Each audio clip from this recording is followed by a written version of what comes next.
my name is Bernard Pucher, and welcome back to another episode of Center Frame Interview, where we talk to exciting filmmakers from all around the world. And joining me today is Rodrigo Fallega. I knew I'd screw it up. For all the way from Mexico. Thank you very, very much for joining us. He made two feature films so far. His first one being Ricochet, and the second one came out in 2021 at Fright Fest, if I remember correctly. Yeah, exactly. The Exorcism of I got it wrong again. Carmen Farias. Carmen Farias, The Exorcism of Carmen Farias. I keep going to Sophia.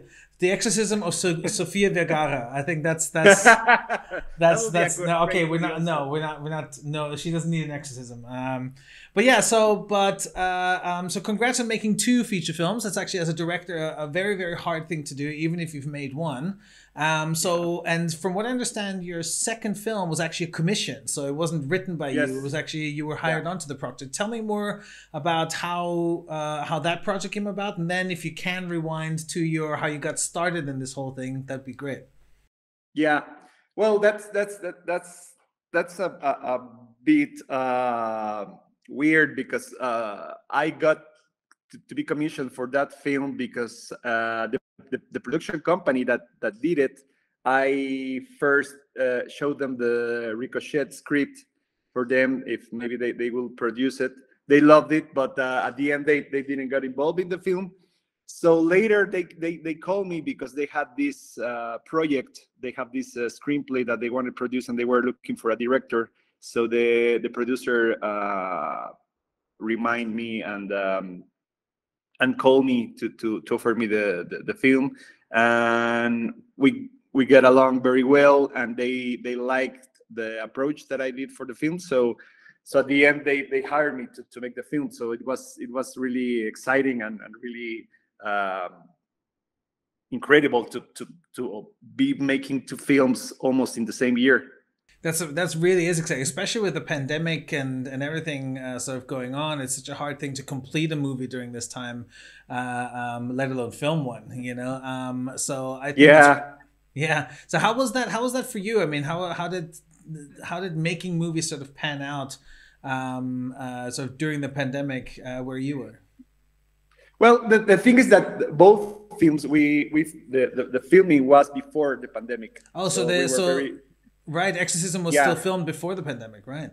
Yeah. We were very lucky because we filmed them before the pandemic. That we got across the pandemic with the post-production thing, but it wasn't not that bad because it gave us a bit more of time for post-production. Because originally, I think it was supposed to be premiered on May 2020. And it premiered, in Mexico in theaters on May, but 2021. So it was almost a year later. So for me, it was good because we had more time to work on the film. Maybe not very much for the production company that wanted to release it, but it was good in that sense. Yeah, I mean, I know the feeling for. How long was your post time on Exorcism? Like, how long should it have been? Sorry.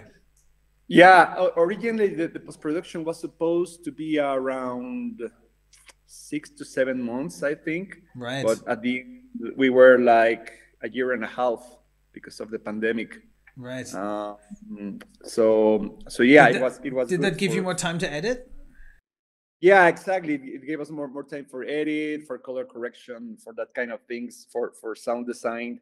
So for me as a director, it was good to have more time in those things. Yeah, I know the feeling. I mean, when we did Ravers, obviously it was way before the pandemic. Well, not way before, but still, it was 2018 when we filmed that, and we tried to get it out because we know the guys from Fright Fest, and so we said, look, we'd love to premiere it at Fright Fest. Would that be possible? Like, yeah, but are you going to be able to finish the movie? You're filming in March. Fright Fest, is not that far off, and we're like, no, we can totally finish it. And of course, I pushed like really, really hard to get the film done, but it also basically I had to compromise a lot on my post time, especially in the edit, to try and get the film finished. Yeah, and I think at least for me, editing should be a very slow process. I think because it's like writing. You have the idea, you can make a first treatment, and maybe just let it there to rest, and then go again and rework it. And I think it should work that way, editing. And you don't always have the time to do that. Most of the time you have like a very close gap. Like, okay, you have 3 months for editing, but it doesn't matter if the film needs more time or it needs less or whatever. It's just like that gap. It's like saying, okay, you have 6 months for writing a movie. It's like, well, maybe I can do it, but maybe not. It depends on the film. Yeah, it depends on how good. With that, it really comes down to the ideas, right? If the idea is super clear, if you don't have to keep refining the idea, then 6 months is perfectly fine. But if the idea has a problem, then you're gonna run constantly into walls. You're constantly fighting the idea. Yeah, definitely, and I think editing is the same. Right. Now, I have how did that compare to Ricochet? And like, if you could compare the two productions to each other, that'd be really cool. I don't think there's a way to compare them because they are extremely different films and very extremely different approaches of filmmaking. I think that, which is great, because of course Ricochet is a very indie film, very low budget, very personal, and we shot it like in 4 weeks and with very reduced crew, reduced budget, everybody doing everything. And on the other hand, of course, The Exorcism was all the opposite. I mean, of course, it's not a Hollywood movie, but it was a commercial movie with more budget, with a lot of people in the art department, the camera department, way more time for pre-production, way more time for production. So they are very, very, very different. But I'm very glad that I have already experienced both sides of filmmaking. Something very, very personal, very more in the art part of filmmaking, and something way more commercial and more on the entertainment part of filmmaking. I would like to rewind a little bit, sort of, on your career, because I noticed, looking over your roster, is that you've done quite a bit of visual effects. You actually seem to have started in post. In fact, worked on probably I'm going to call it my second favorite Mission Impossible film, with Ghost Protocol. But I'd love to sort of hear from you how you got started in this whole thing and what transitioned you into writing, directing, and yeah, let's just start there. Let's just go from there. Well, I started firstly as assistant director in commercials when I was here in Mexico, but then I decided to move to Spain. And when I moved to Spain, I moved with a student visa, so I couldn't work, at least not work on the set, because it was very complicated because of the assurance thing and the payments. So I started working more on post-production things, making motion graphics, and then getting into VFX. So that's how I started working on VFX. And so then I started working on bigger VFX companies, especially one in Denmark that is called Ghost, that now is really big. And that's where I work with for all these blockbusters, Hollywood blockbusters, which was an amazing experience. But at the end, I always wanted to direct. So I started first directing commercials and music videos and that kind of things. And I was writing Ricochet at that time, but it was supposed to be set here in Mexico, so it was a bit complicated while I was living in Spain to try to finance it. So I came back to Mexico, and everything worked really, really well for the film. It was quite, let's say, easy to finance at that moment. And so that's how I give a little turnaround, getting back into directing. But of course it was amazing. It's still amazing to have the VFX experience, and I still do VFX stuff for other projects and for my projects. So I think it's great. How would you describe your learning experience making commercials and stuff, and how that translates to feature films? Like, obviously, it's not the same format, but you know, it's a world where you can play around quite a bit. So I was wondering how that translates for you, how that brought you to, or how it helped you in your feature filmmaking. Yeah, well, I think that the amazing thing of commercials is, first of all, that you can experience stuff within the language, the filmmaking language, and the toys that probably you may not use in a feature film, but also that you can make some kind of muscle on filming and learn to be fast and learn to solve in a fast way problems that you will have each 5-10 minutes during a film process. So to me, that's great, and it really worked for me, especially for Ricochet, because we have very little time, very little resources, so we have to be very quick solving things, and I think it was a great experience. Would you say that commercials influenced your film language at all? Because I mean, I saw at least, I have to admit I haven't seen Ricochet, but I've seen the trailers and quite a few clips from it. And one thing that I noticed is, at least definitely similar to your short films, is your sort of perception of architecture and landscapes. You know, it's like you make a very deliberate choices on the spaces you film, and you stay with them and hold them and show them, you know. And would you say that came out of your commercial work, or did you find that through another skill set? I saw you did photography as well, which is why I'm asking. Yeah, no, that's I think it's curious, because I think at least my personal filmmaking language is very different from commercials. As you say, yeah, I really like to be more steady with the camera, and yeah, to be very precise with the framing and that kind of things that usually you don't get to do that in commercials. First of all, because of the speed is very fast, and of course it's more about movement, about showing off. And at least on my personal language, I don't use that much. On the other hand, for example, in the Exorcism, we use that a little more, because of course it's more like a commercial film. To me, at the end, a commissioning feature film is like a 1 hour and a half commercial at the end, because it's like the same. You have this script that somebody gives you, and you have to deliver this thing that it needs to sell.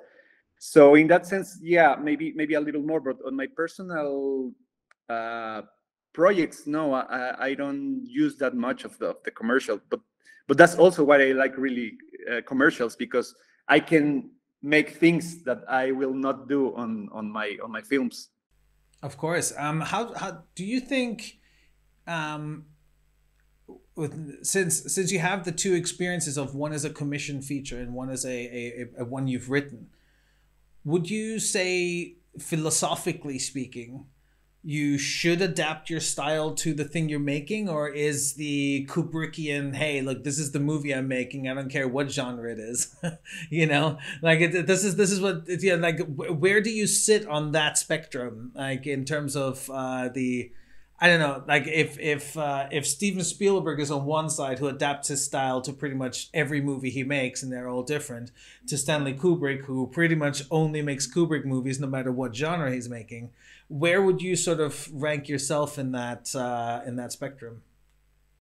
Oh, that's a complicated question to answer, because I think it's tricky, because for example, Kubrick, of course, he will make very different films, but always they were all his own projects.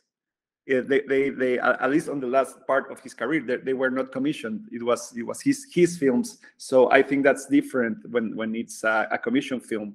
But trying to answer the question, I think I will try to make a balance between the two things, because of course in talking about Ricochet, of course, it's my film, so I just did whatever I wanted on my style. But on the other hand, of the Exorcism, I try to make a balance between. There's a lot of things, of course, of my personal language, especially in the first part, I think. But also I knew I had to deliver the kind of film that the producers were expecting that I should deliver. So of course I had to put in stuff that I will not probably make if the film was mine. Right, of course. Would you say, okay, my personal thing is that every film always teaches me at least one big lesson, you know, and I know Ravers taught me quite a few. For me, the big lesson on Ravers was how to deal with action sequences. I'd never worked with stunts before, so this was a brand new experience, and I'd never really worked with prosthetic effects before, and that was a brand new experience for me. And I have quite a few more, but those were easily the two biggest lessons. What would you say were your not two, what would you say was your biggest lesson coming out of Ricochet, and also what was your biggest lesson coming out of Exorcism? On Ricochet, I think the best lesson was have more time and have less people. I think that will be, from Ricochet, to me, I will always prefer to have more time, even if I have to cut in half the crew for the film. I think that will be the one. And on the other hand, on the Exorcism, I think there's a lot of things I learned, but I think that even if you are making a commission film, you should be true to yourself.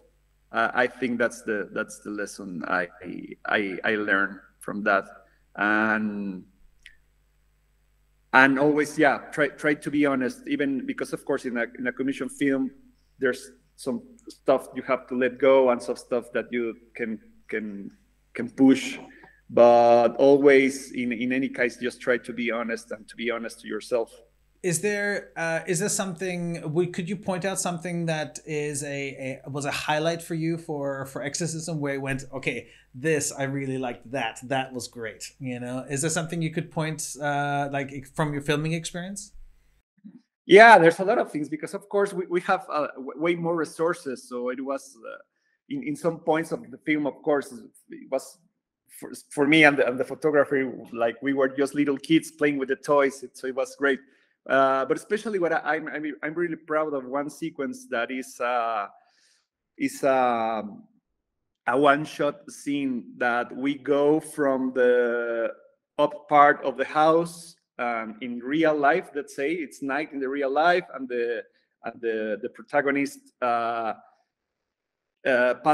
passed out, and then the camera moves back to the down part of the house, and now it's daylight, and we are in the past when the protagonist is a little kid, and that's a big part of when we understand of what's going on in the film. So we were really proud of that shot, because of course it was a bit a complicated shot to make with a Steadicam, but also because, as we were talking philosophically and conceptually, to me it was an interesting way to solve that part of the film, and also that's something that I will include as my personal language into the film. Did you have an opportunity to rewrite scenes for Exorcism, or was everything, this is the script, that's it? No, the screenwriter was very generous, and we will work on the screenplay. We especially will rework some of the dialogues that were maybe not working very well. So yeah, he was very generous to let me also put my hand a bit on the screenplay. I mean, of course, at the end, the story and the screenplay as it is was quite close, but we could change some of the stuff that was not maybe really working very well and need to be polished. So yeah, it was great that I could also put my hand on I love talking about sort of cultural differences with people, because obviously you're a reasonably well traveled man, having lived in another country, and I always find that living in other places always opens your eyes quite a bit more on the place where you're from. You know, Yeah, definitely. it completely changes your perspective on not where you're going to, but where you've been. And I would love to, since you've decided to return, which I never did. So I moved to America, and then I moved to the UK from Austria. You know, and I never really went back to Austria. I mean, I've obviously I've visited, but I never moved back, Yeah, yeah. and I never went into the career there. I don't live there, and I have no plans to live there. So since you did go back and decided, hey, look, I'm going to be here, I'm going to do this here, what would you say sort of changed your perspective on Mexico, having coming back to it? And is there something that you missed while you were gone, and something that you wish would go away now that you're back? Yeah, I definitely agree with you, and I think everybody should do that at that time. I mean, even if you want to stay always in your country, whatever, at some point in your life, you should try to live in another country, because, as you say, it will open your eyes a lot about your own place, and about yourself, of course. But in my case, I think, yeah, you see that stuff that you thought it was very bad in your country is not that bad, and things that were good in your country, they are not that good. But in my personal case, I think when I was away, of course, the thing I miss most was food, Oh, really? because I Even with really, Spain, because Spanish food is delicious. yeah, yeah. Imagine if I had moved to the UK. Oh, there's lots No, of great I have food to here in admit, the UK, I I have might to admit say. that at least in London, food is amazing, because of Yeah, course you have all these okay, answers. London food, absolutely. Yeah, no, that's amazing. Now, but yeah, and Spanish food, of course, I love Spanish food and I really like it. But at the end, it's not the food that I was used to, and I used to miss that a lot. And probably everyone. I mean, even just as I was joking, maybe the people in the UK will miss the UK food when they go away, because Of it's course they something, do. I think, something very personal, so that has something to do with you. Yeah, it is an Um, unfortunate reputation the UK has about its food, because there is genuinely good food here. It's just, you yeah, know, yeah. it is true though. Like when I first moved here in 2005, it was very hit and miss. Like, it was about 50-50 when it came to the restaurants or pubs that we went to. But now it's like I can almost all places have really, really good food. You know, it's Yeah, very, you have to that's try why and find a bad place now. that's why I was making the joke, because of course, I've been a lot of times in the UK for work or whatever, and I was amazed by the food. I really love the food, but yeah, as you say, it's like this conception that everybody has, that now you food in UK is so bad, which is not. It's not actually that true. But No, no, like, so now that you've come back to Mexico, what do you remember about Spain, and fondly, and also, you know, where you go, oh man, I'm glad I'm done with that.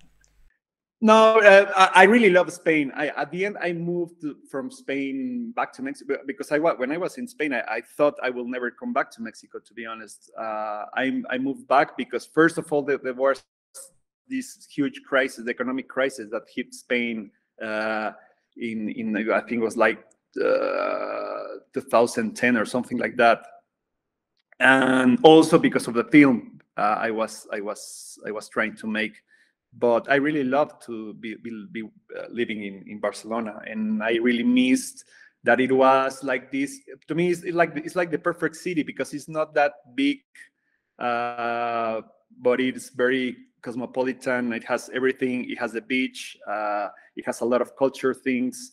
So I really miss that kind of thing. And it's some kind of easy city to live in, because you can move everywhere on your bike, and it's not that expensive compared to other big cities in Europe. Um, Problem, I think, in Spain is work. I think it's still complicated, the work there, to work there, and to you can still struggle a lot, working there. So I think those are the things that keeps me here. And I think here in Mexico, it's a bit more easy live in and to work. Of course, as in all Latin America, there's a lot of problems, social problems and corruption problems. I think that's the main things that I don't like about here, all those social and corruption problems. But yeah, there's no perfect place. Yeah, no, there's definitely no perfect place. Absolutely not. I was in Mexico City only once in my life, and that was in 2003. I think it was. It was 2002 or 2003. I was actually DJing there. Okay. Like back then, I was a DJ. A long time ago, 20 years ago. Jesus Christ.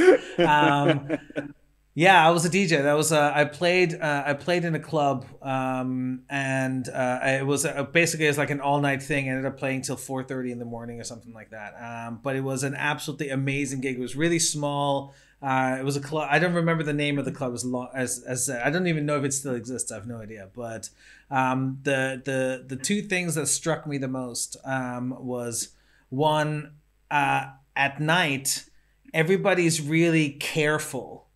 You know, like, because it can be so dangerous. Everybody was really careful. Like inside, everybody was fine, but outside, everybody was really careful. And growing up in Vienna, which is one of the safest cities you can grow up in, that was the first time I ever felt that everybody else was nervous, you know, about being outside, you know. And so that was one thing that I really noticed. And then the other thing that I noticed is, because I'm Austrian, I saw quite a few Habsburg relics from Emperor Maximilian, you know, where I go, that's Austrian, and that's Austrian, and that's Austrian. What is this? You know what I mean? Like, and I know, of course, I just wasn't thinking about it at all. My first impression of Mexico City was landing, and there was the thin layer of smog that you fly through when you land, and there's this big bowl valley that is Mexico City, but I really, really was not expecting to find anything Austrian in Mexico, and lo and behold, of course, the Habsburgs, you know. So there are these cultural traces that I got to experience, which was really, really interesting. I really enjoyed that. But yeah, the most unique thing was this sudden nervousness going outside, you know.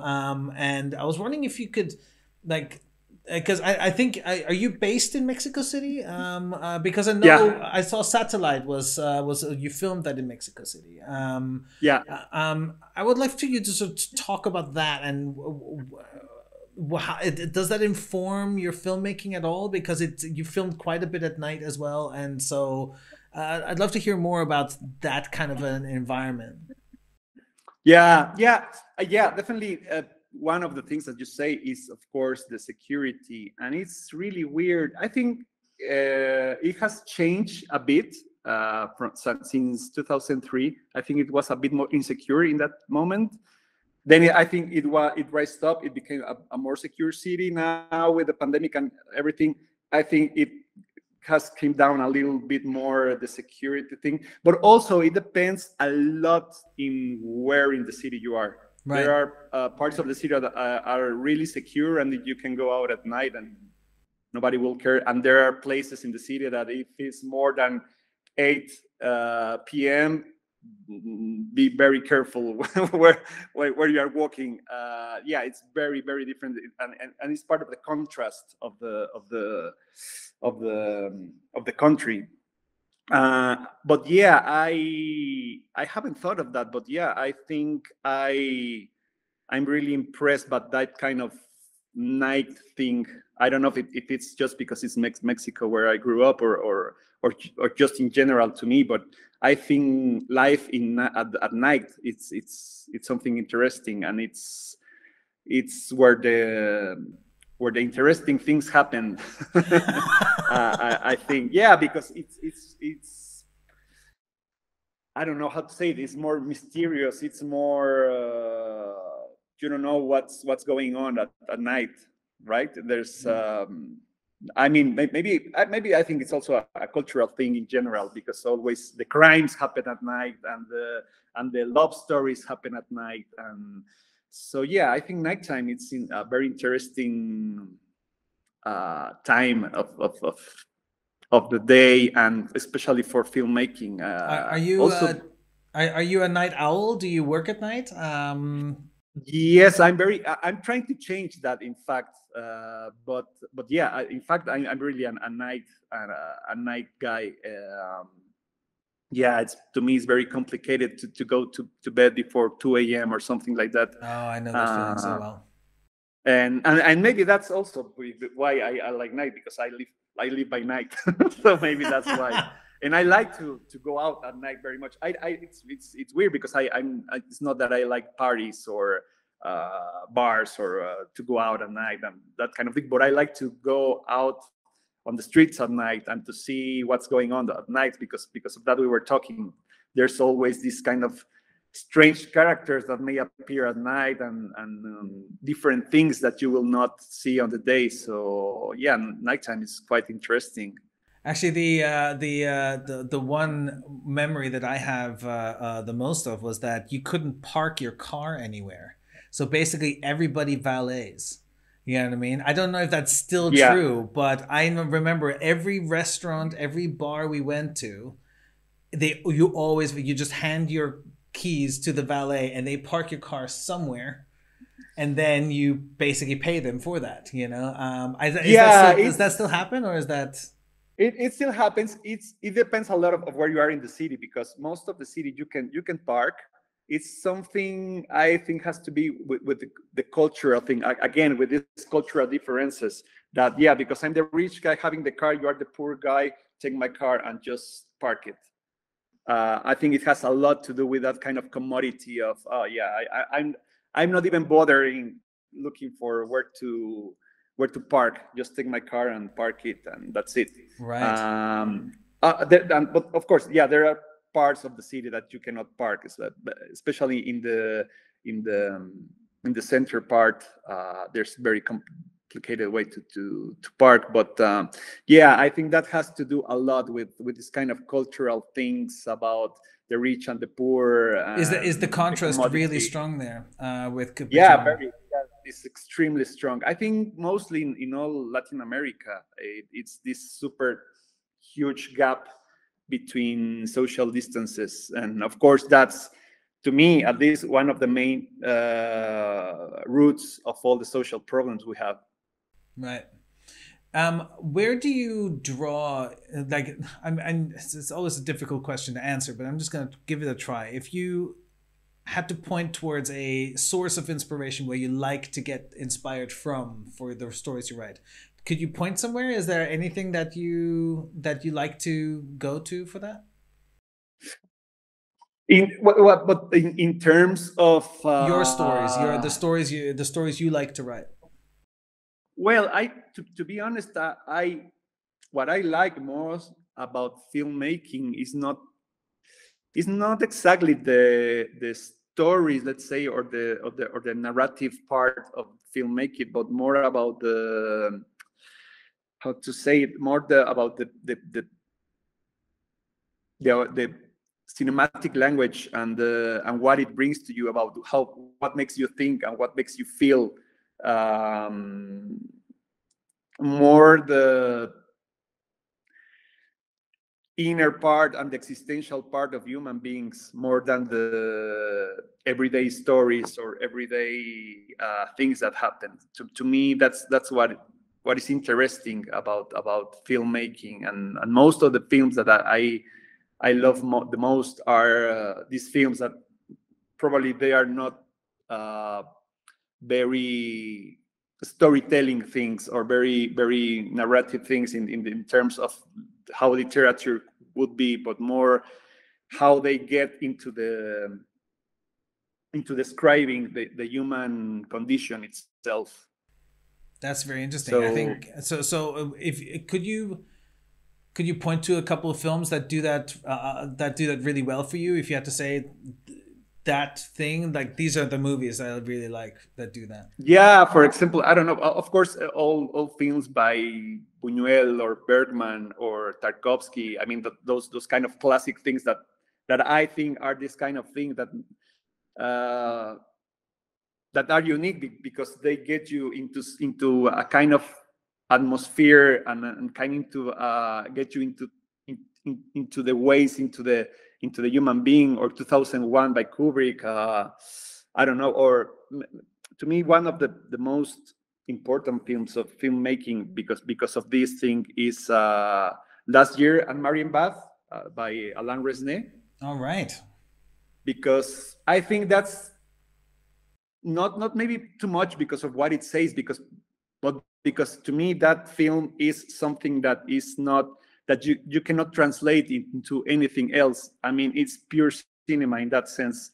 It cannot be translated into a novel. It cannot be translated into music. It cannot be translated to anything else. It's just pure cinema to me. Right. So it can only exist in a cinematic form. Yeah, exactly. And I think that's one of the problems with filmmaking, and we all struggle with that. Myself, I struggle with that. It's that maybe because of it began as something to substitute theater and to become something to entertain people. It moved to became just something to tell stories about. But to me, that's not the primary function of filmmaking, because it's not a narrative language at the end. It's an audiovisual language, so it has something more to do with what you can do with images and sounds, that not you don't need to tell a story to use it. But because how the story of cinema went, and because it became an industry and entertaining, we all got stuck with the idea that no, films need to tell a story. And if you don't tell a story, is not filmmaking, it's experimental filmmaking. But I don't think it's that thing, and I think it's very complicated to tear apart those things. And there's very few filmmakers that really got to do that kind of pure filmmaking thing. So yeah, to me, it will be amazing to get to that place at some point. To make a purely audiovisual movie that talks about ideas. You say, okay, this can only live in filmmaking. As I said, that maybe 2001. I think it's something that is the same. It's just pure cinema. It cannot be translated, even if then they later made the novel out of the film. If you read the novel and see the films, it doesn't make any sense. I mean, they wrote them at the same time. That's the thing. Like Kubrick and but they wrote them at the same time. But obviously, Kubrick did what he was doing, you know. So and exactly. And if you read the novel and you see the film, they are totally different. I mean, of course, the theme and everything is the same, but they live in very separate worlds. Or as I said, Buñuel films or Bergman's Persona. I don't know. There's a bunch of little films there that you can say that they are really just pure cinema. I think it's an interesting one because obviously, you know, films are in a very expensive art form. I mean, it's the baseline of it has gotten much cheaper, so you can make a film for less than you ever could. Yeah, but it's still not a cheap art form. It's still a very expensive art form to pursue. And so the question then becomes, because it's so expensive, how can you make a film like that and find the audience to watch it, you know? And the only answer that we've come up with so far has been government subsidy. You know, basically the film can't make money. It's impossible for the film to make money. But if it's subsidized by the government, therefore it doesn't matter whether it makes money. The film gets made anyway. And I think there's a case for that to be the right way to go about it. There should be art for art, you know, absolutely. But it's easier to do with paintings than it is with movies, you know, or easier to do with music than it is with movies. And I think the big question then but then the moment you involve the government, suddenly things become political, you know, and you can't really get out of that. Suddenly you need to know the people that fund things, and then they have to know you need to know them, and you need to, you know, it's very, you know, a small group of people that ends up deciding where these government funds go to. And that's usually how it works, you know. It's not the true everywhere, obviously, but in my experience, when there's government money involved, the more buddy you are with the government, the more likely they're going to give you money. You know, that's just generally how it works. And I find that, you know, but then of course when you have commercial incentives, when the film has to make money, obviously there's a whole other part of politics that then plays, because it needs to sell easily and stuff like that. So it's almost impossible to avoid the political game if you're going to make movies. It's just the difference is in one case money is made, in the other case it's unlikely that it will, but it's possible. Where would you sit, like if you had to choose between making like art house movies that make no money, or being like, okay, for the next few years, I'm going to make a bunch of money and then I'll make my art house movies. Where would you take, which route would you take, or would you not care? Does it not matter? Oof, that's very tricky question. To be honest, I don't know. To me, probably, of course, the ideal world will be to make my movies that maybe don't make a lot of money, but then live on commercials meanwhile. But then again, it depends a lot of maybe the project that they will give you to as a commission, because maybe it's an interesting project itself. I mean, that's why I did maybe it's The Fight Exorcist, Club. because I think it was interesting to make a thriller horror movie, because maybe on my personal work will be something that I will never make myself, because I'm not that super huge fan of horror movies. So it will be more difficult to me to try to think on a project like that. So it was very interesting to me. So it depends maybe the kind of films that what they will offer you.